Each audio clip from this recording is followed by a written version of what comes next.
ضعي اسفنجة المواعين في العسل. النهاردة الفيديو بتاعنا مليان افكار جديدة جدا وجميلة جدا، بتمنى انها تعجبكم. ولو انت جديدة مشتركتش في القناة، اتمنى ان انت تشتركي وتفعلي زر الجرس عشان تتابعي معانا كل جديد. ولو انت موجودة معايا في القناة يا ريت ما تنسيش تدعميني باللايك.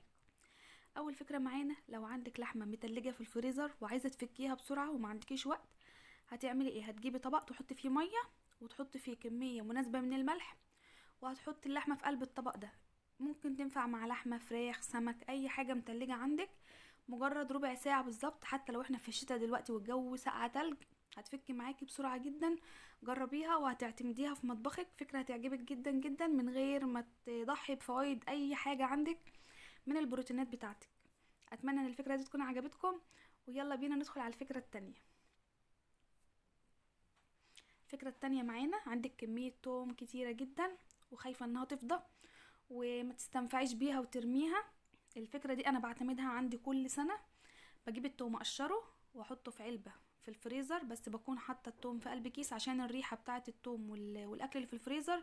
زي ما انتم شايفين كده، ده عندي بقاله حوالي عن 3-4 شهور اهو. يا دوبك بطلع على قد الاستخدام، فصين او 3 فصوص او اللي انا عايزاه، اسيبه على الرخامة بره 5 دقايق بالظبط، وبلاقيه فك معايا زيه زي الصبح بالظبط. بس اهم حاجه اتاكدي ان انت قفلتي العلبه بتاعتك كويس، وحطيها في كيس و2 في الفريزر علشان الروايح بتاعه الاكل التانية ما تلقطش.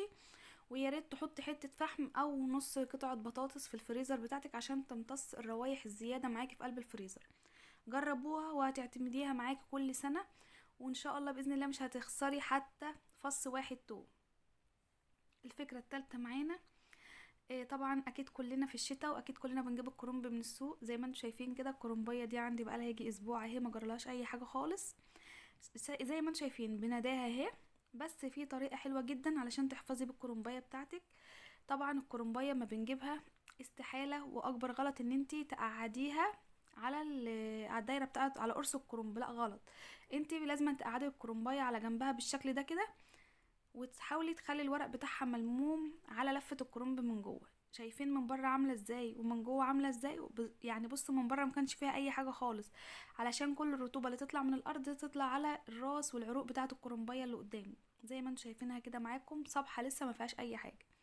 الفكره الاخيره معانا، زي ما انتم شايفين كده، كلنا بنعاني من اسفنجه المطبخ على الحوض، وانها بتشرب ميه، وانها ما بتصفيش ميتها كويس، وانها ممكن تلقط اي بكتيريا معانا. فالنهارده جالكم فكره حلوه جدا. شايفين دي بتبقى زي حاجة كده صدادة كده في برطمان العسل، علشان العسل بالمكسرات عموما، علشان تنزل المكسرات تحت في قلب العسل. فانا لقيت فكرة حلوة جدا، قلت انفعكم معايا بيها. بحط انا الصدادة دي لها رجول كده بتقف عليها على الحوض، وبحط عليها الليفة بتاعة المواعين بتصفي ميتها. زي ما انتم شايفين كده، ما بيطلعش اي مية وبتصفي ميتها كلها. اتمنى الفيديو يكون عجبكم.